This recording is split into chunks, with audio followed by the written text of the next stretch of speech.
Hi, everyone, and thank you for joining us for the first Academy for Enterprising Girls webinar of 2021.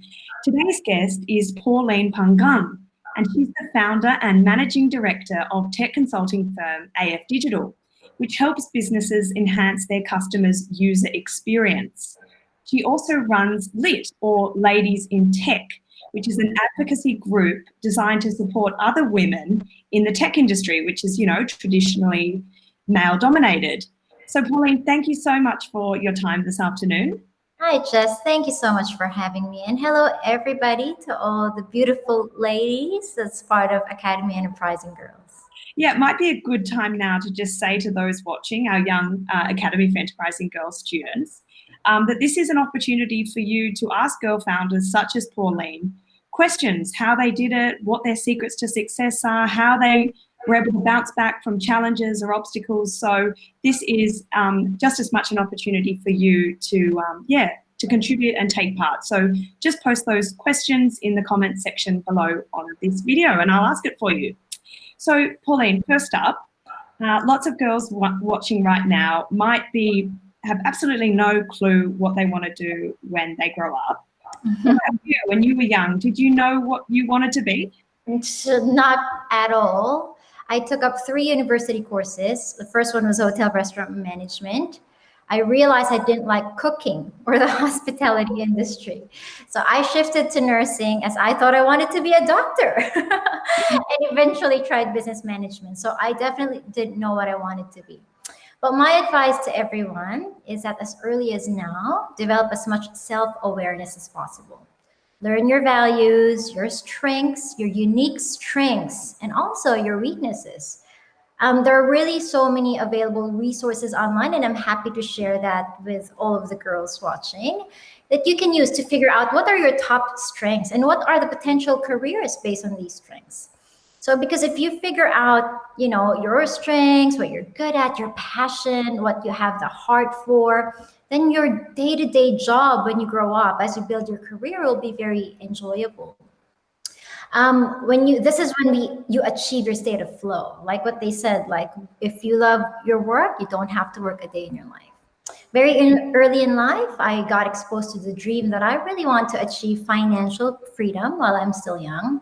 And I knew that it's only through business that I can achieve that. So that's really the passion that I pursued. But I didn't start AFDigital since I was 27. That's why when I heard about Academy Enterprising Girls, I was like, this is amazing. You guys are so amazing. And I commend all the girls who's taking the time out from their schools. Like, that's an incredible initiative, and you have an incredible future ahead of you.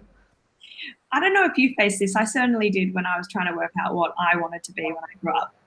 It was that you had so much choice. Yes. It became almost like a process of elimination, like this is not what I want to do. So can you speak to that a little bit more about how young girls can work out perhaps what it is that they don't want to do? Oh, yeah. So like I said, there are available resources online. So John Holland career test, for example.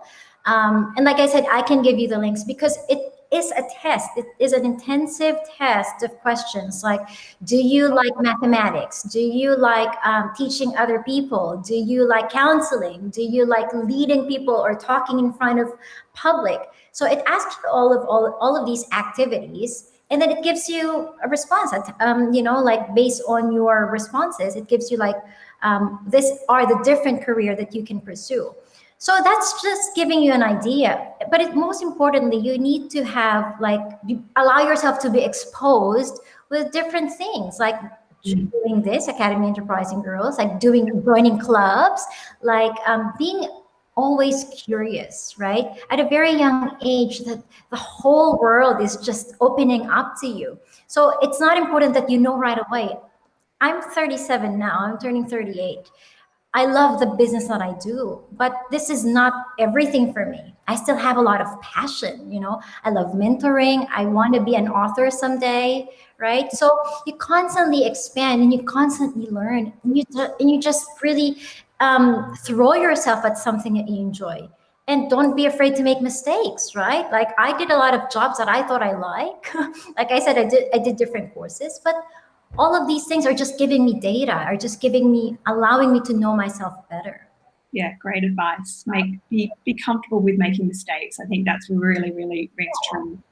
My next question for you is, what is it really like as a girl founder? You mentioned there that you've got a lot of passions outside of your work. Talk us through what a typical day looks like for you, Pauline. So before COVID happened, before the entire pandemic, it was so hard to cultivate a routine. But one of the things that I'm grateful for because of the pandemic is that, the travel has become almost nothing. I didn't have to travel anymore because of work. That allowed me to really cultivate a really healthy lifestyle. So now I wake up early. I wake up 6:30 or 7 a.m. I do my gratitude journal. I meditate for 30 minutes. I get up. Ladies, before I leave my bed, I make sure I fix it because that gives me a sense of accomplishment already, and I like that things are clean around me, right? I think lots of mums watching will be happy with that. Make your bed. It's just a big tick for the day. It's a big win, right? And then all of a sudden, it's like your bed, your room is organized, right? I do my workout, so that gives me energy and presence of mind and a clear head. I get ready for work. I do a bit of decluttering again because I like to work in a clean space so that my mind is clear as well. And I'm usually in meetings 6 hours a day. That's kind of like the maximum because I want to still spend time doing the work from what transpired in that meeting. So my meetings are with my internal teams and also my amazing clients. Yeah, great. And then because it's summer, I do walk. I love to be in nature, in the midst of nature, just to clear my head. I walk with a friend or, I walk alone and I just think and process the day. Mindfulness is a big thing for me.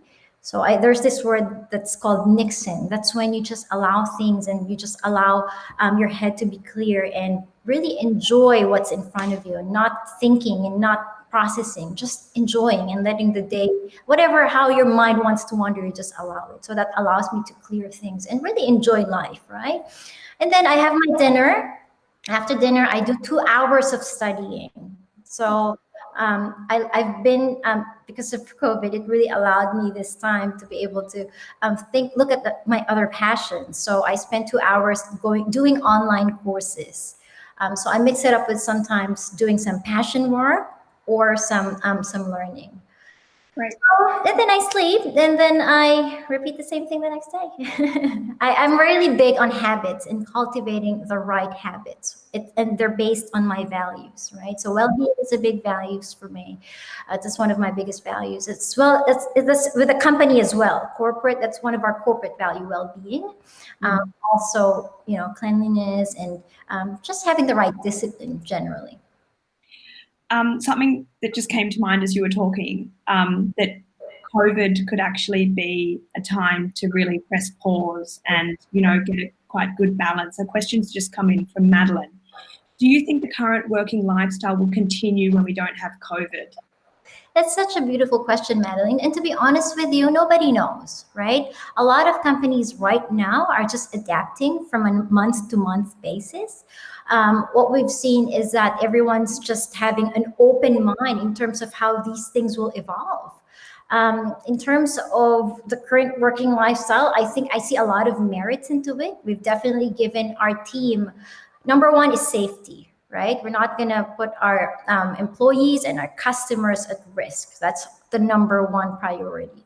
But we've given them the opportunity to work in a remote office space if that's what they want to, so that you're able to have a change in your situation, your working situation, because it's also hard for employees to just be at home working by himself, right? There's also an impact in terms of the mental health. So everyone has the flexibility to go to an office. We've provided them an office, but if they want to work in a remote working space or a shared working space, so there's that sense of community, we've given that to them as well. Great. So that you've given your staff, you've got 70 staff around the world, you've given them the option of going to an office if that's more productive and better for them, or they can work from home. Yes. And what's I think a lot of us like it. I think some of us, and most of us, like working at home for 3 days, and then 2 days, they work for a working, a shared office space. So they feel like they have to get ready again, and have people around them that's not their family members, right? It makes a huge difference to have that sense of community of working people again. Yeah, great. I've got a question that's just come through now from Laura. She wants any recommendations for online courses. Oh my God, I love online courses. I go crazy. So it depends on the topic. Like, that's the most amazing thing about, the time we're living in. Like, everything is right at our fingertips. So I love Harvard. I have a dream to graduate from Harvard or take a master's from Harvard. But obviously, because of our condition, we're not even allowed to travel. So I've been doing and devouring a lot of their online courses. So look at Coursera, you look at Harvard, Masterclass. I also have a subscription with Masterclass. Obviously, because Salesforce is a big part of my business, they also have Trailhead. There is unlimited options. So think of that particular subject or particular passion that you have and Google it and just put online course, and you'll have all of the options. Right. Because I have this desire to graduate from an Ivy League school, I look at them and I feel like they provide the best quality.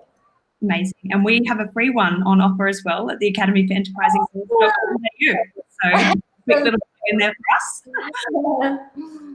Which, essentially young girls could do in, under an hour, and that's can be the start of a business idea. I love why your organization exists. If I had it when I was young, I would have been over the moon, and I would have started young. And that's the amazing opportunity that you're giving all of these girls. And it might be a good segue now into asking how your business came about. Okay, so I think I mentioned earlier that at a very young age, I got exposed to the idea that I'd like to achieve financial freedom at a young age. Someone gave me the book Rich Dad, Poor Dad by Robert Kiyosaki. And I think at a very young age, I always loved reading. I loved reading self-help books. And that's one of the books that I was able to read at a young age. And if you guys haven't read that and you want to be an entrepreneur, I think I'd really strongly suggest and recommend it. So I realized that in order for me to achieve financial freedom, I need to have my own business. So I think I've always had that at the back of my mind. I did try and start with a job. I started my career in Singapore. That was when I was like 21.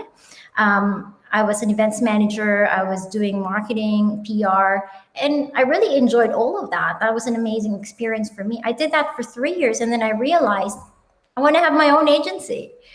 And I thought to myself, if I'm going to fail miserably, I might as well do it now, because that time, of course, I didn't have responsibilities. I was young. All of my salaries just going to, my savings, and, no one's depending on me essentially. And I thought, if I do a business, if I start a business and I fail and give it a good, solid effort for 5 years, I'd still be young and I could still get a job and I would have developed amazing skills. So that's what I did.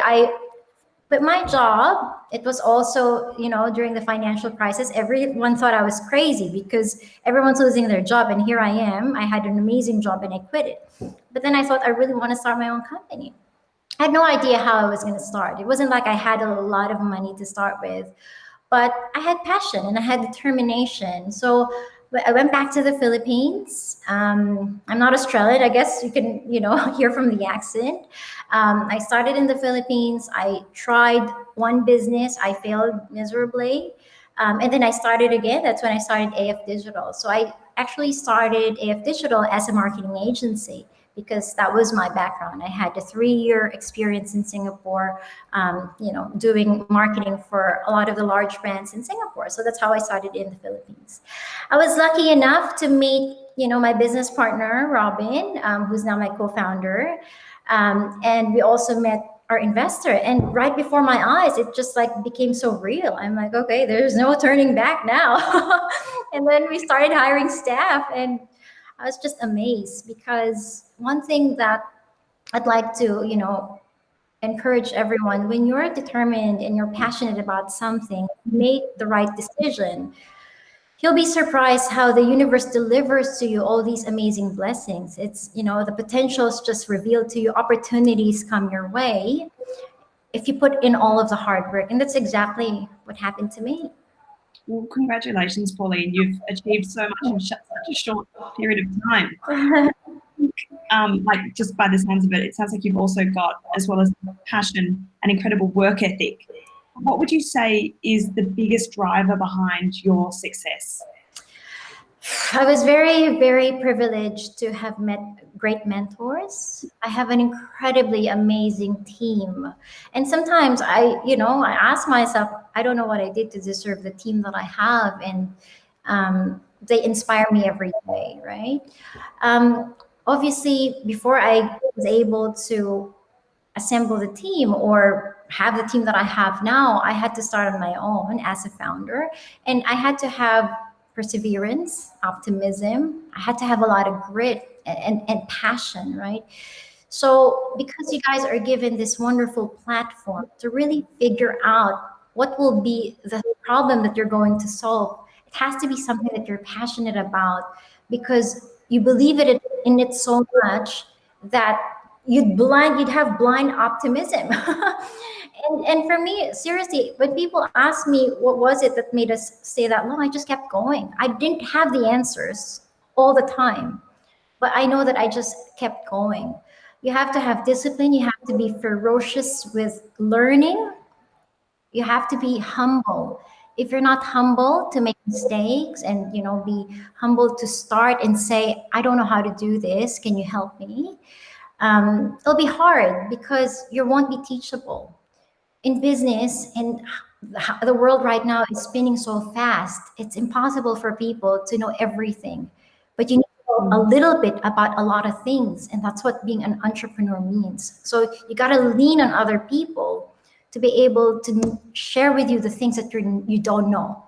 I go back to what we talked about earlier, which is the self-awareness. But if you know what you bring to the table, that's when you're going to have the confidence to say, these are the things I'm good at. These are the things I'm not good at. Can you help me with these things that I'm not good at?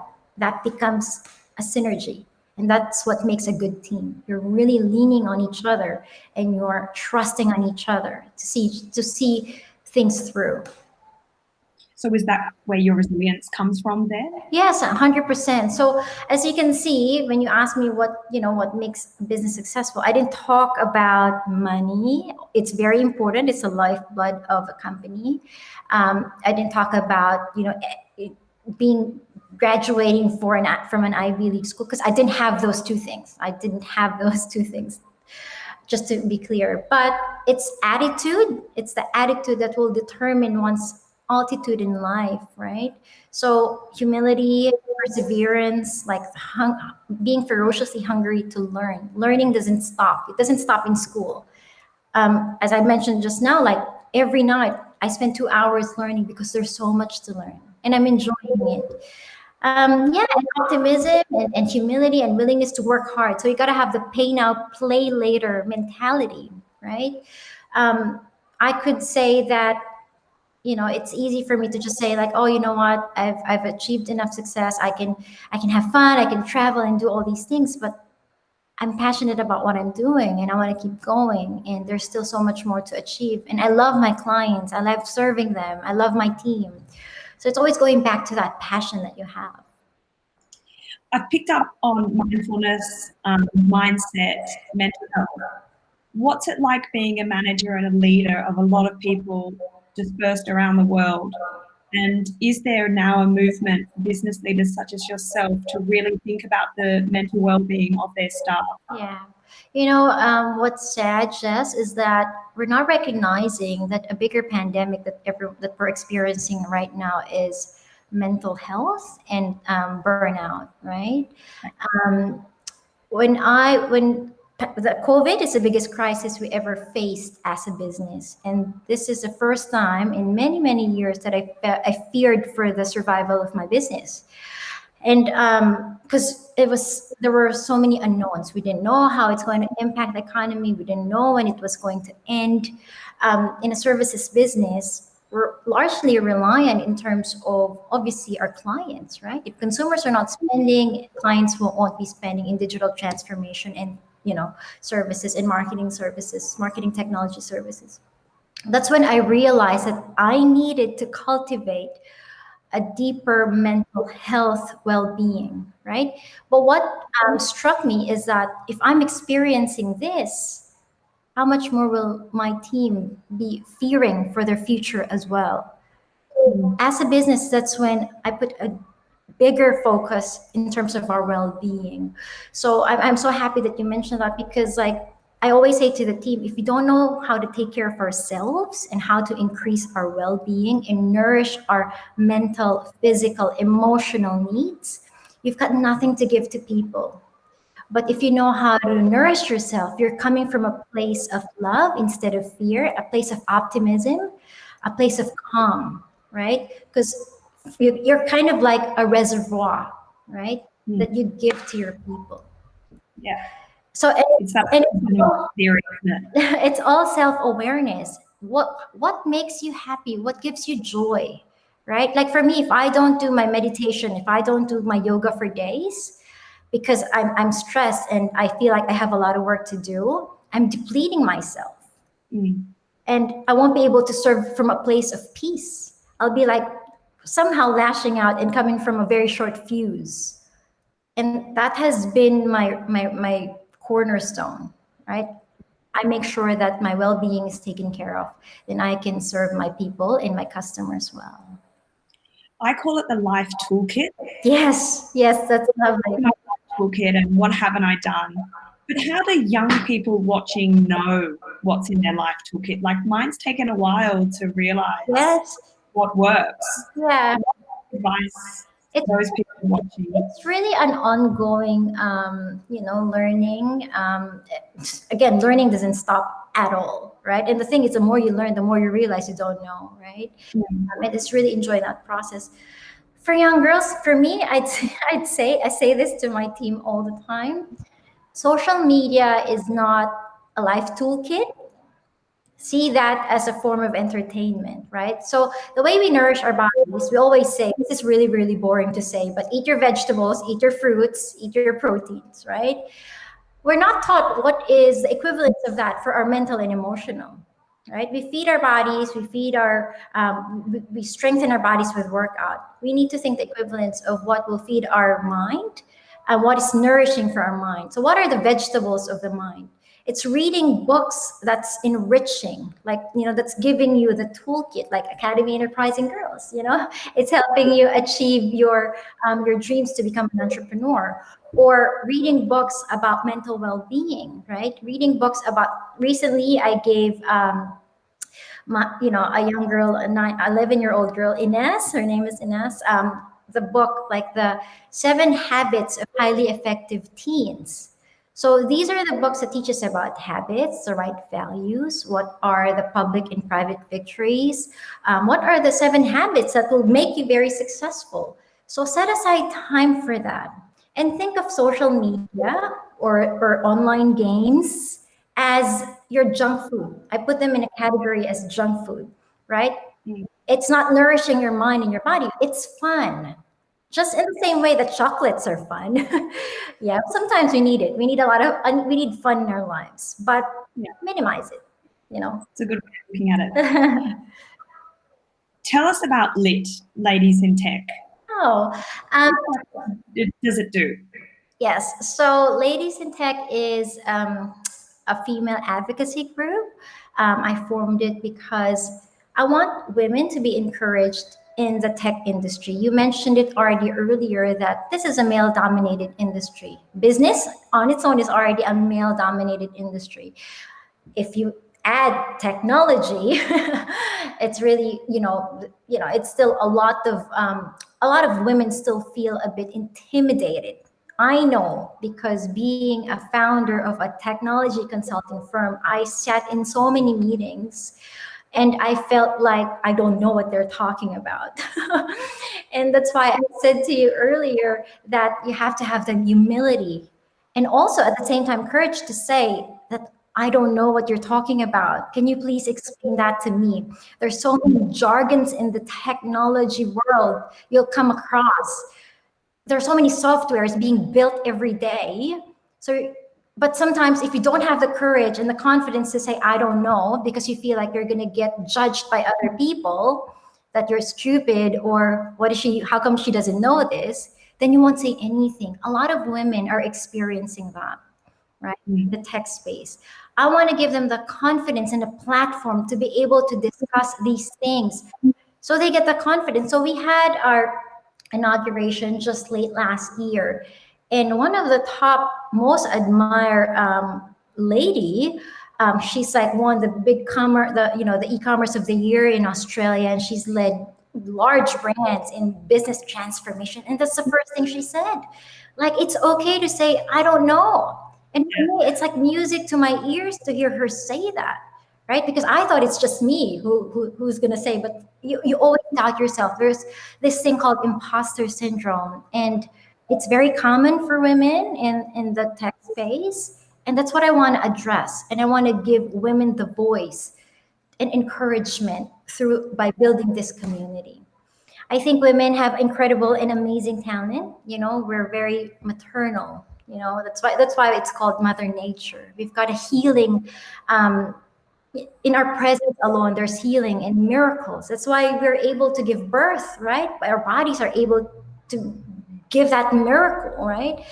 And I want us to harness that power, you know, because together we could do so much more. It creates this ripple effect. So I want to lift women up through that platform. Right.